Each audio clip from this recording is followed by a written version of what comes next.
Irmãos, irmãs, juntos no domingo, dia do Senhor, para a experiência da escuta da sua palavra. Hoje, na grande solenidade de Pentecostes, a vinda do Espírito Santo prometido, encerrando assim a atividade pascal, começando então o tempo da igreja com o Espírito Santo que chega. Hoje, domingo, finalizando o mês de maio, 28, hoje, de maio de 2023. Estamos com o evangelista João, no capítulo 20, versículos 19 a 23. Ao anoitecer daquele dia, o primeiro da semana, estando fechadas as portas por medo dos judeus, onde os discípulos se encontravam, Jesus entrou e, pondo-se no meio deles, disse: "A paz esteja convosco." Depois dessas palavras, mostrou-lhes as mãos e o lado. Então os discípulos se alegraram por verem o Senhor. Novamente Jesus disse: "A paz esteja convosco. Como o Pai me enviou, também eu vos envio." E depois de ter dito isto, soprou sobre eles e disse: "Recebei o Espírito Santo. A quem perdoardes os pecados, eles lhes serão perdoados. A quem não os perdoardes, eles lhes serão retidos." Palavra da salvação, glória a vós, Senhor. Meus irmãos, minhas irmãs, a solenidade de Pentecostes encerra o ciclo pascal que tem como centro a Páscoa, vida, paixão, morte e ressurreição de Jesus. Ele cumpre a promessa, envia o Espírito Santo prometido, Espírito que animou e conduziu a ele, no seu testemunho, e animará e conduzirá a nova comunidade, conforme a primeira leitura do livro dos Atos dos Apóstolos, da missa de hoje. Começa, portanto, o tempo da igreja, tempo da pregação. Lembram? Ide por todo o mundo, anunciai o evangelho a toda criatura. Mas não só da pregação, do testemunho, confirmando a pregação, com certeza.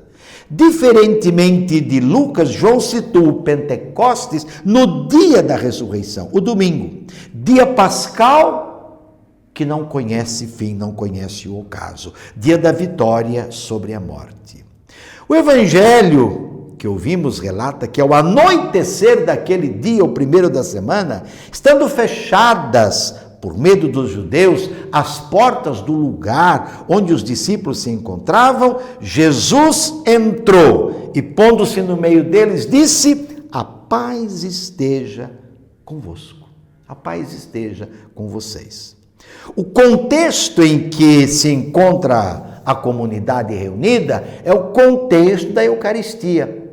Naquele mesmo dia, domingo, à tarde, comunidade reunida. Eucaristia. Desde o começo da igreja, ela se reúne à tarde, aos domingos, para celebrar a Eucaristia. Quer dizer, tornar célebre tão grande acontecimento libertador, a Páscoa. E na Eucaristia, até hoje, todas as vezes que comemos deste pão e bebemos deste cálice, anunciamos, Senhor, a vossa morte e esperamos a vossa vinda.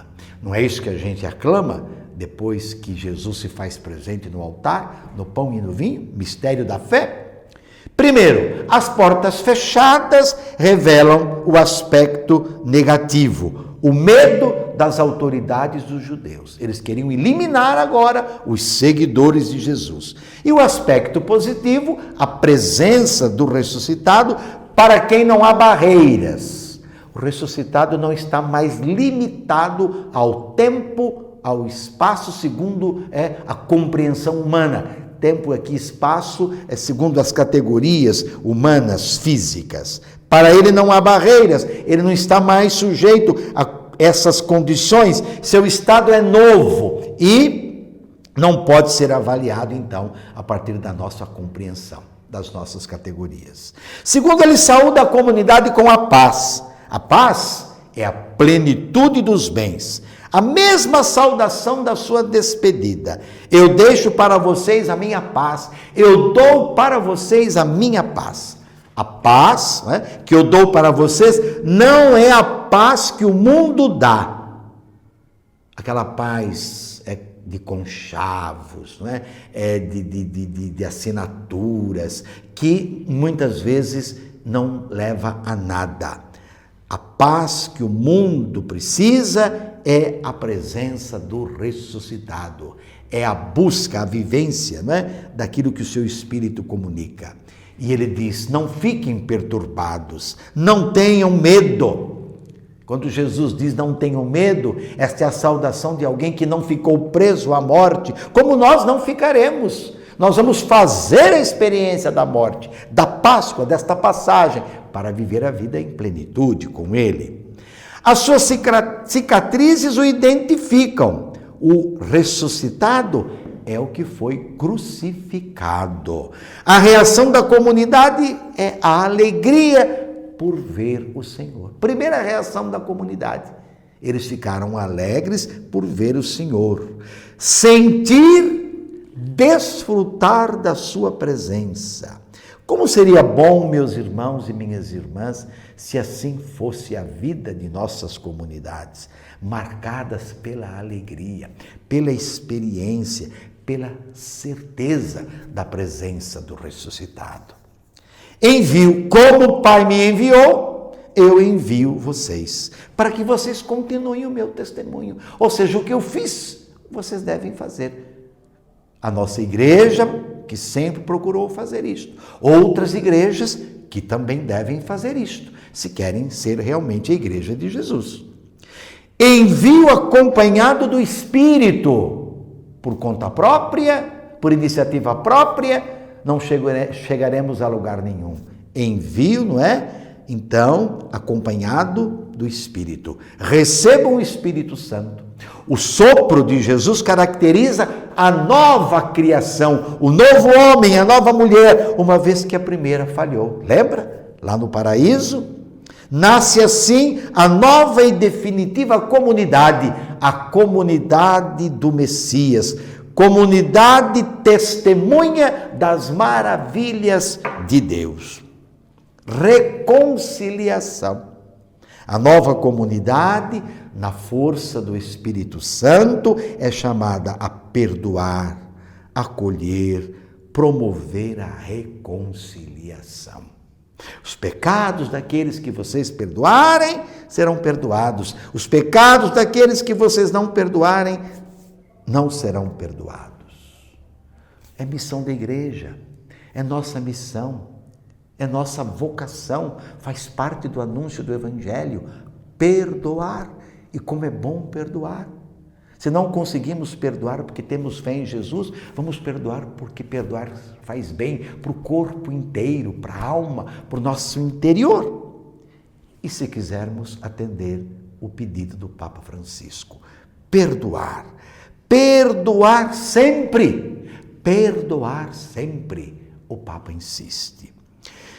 E o pecado? O pecado é tudo que se opõe ao projeto de Deus. Fere a vida, fere a liberdade, separa as pessoas. Estar em cotidiana situação de reconciliação para a igreja, para a comunidade, deve ser normal. E o desafio do perdão e da reconciliação, então, permanece diante da corrupção, dos desmandos, não é? De um poder que sempre se apresenta corrompido, diante de estruturas, não é? Econômicas, políticas, sociais, culturais, com tantos desafios, drogas, miséria, doenças.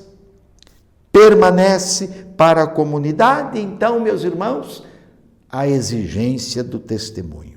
Gestos concretos de justiça, gratuidade nas relações, solidariedade é que farão a diferença e manterão a atualidade de Pentecostes.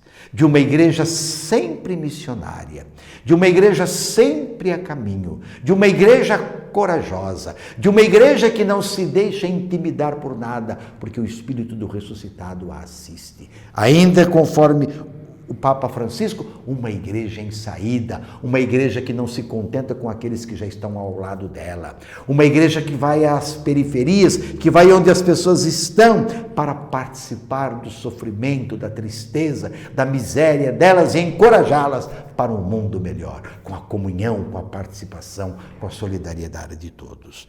Tudo possível na força do Espírito Santo. E sobre todos dessa bênção de Deus Todo-Poderoso, Pai, Filho e Espírito Santo. Permaneça para sempre. Amém.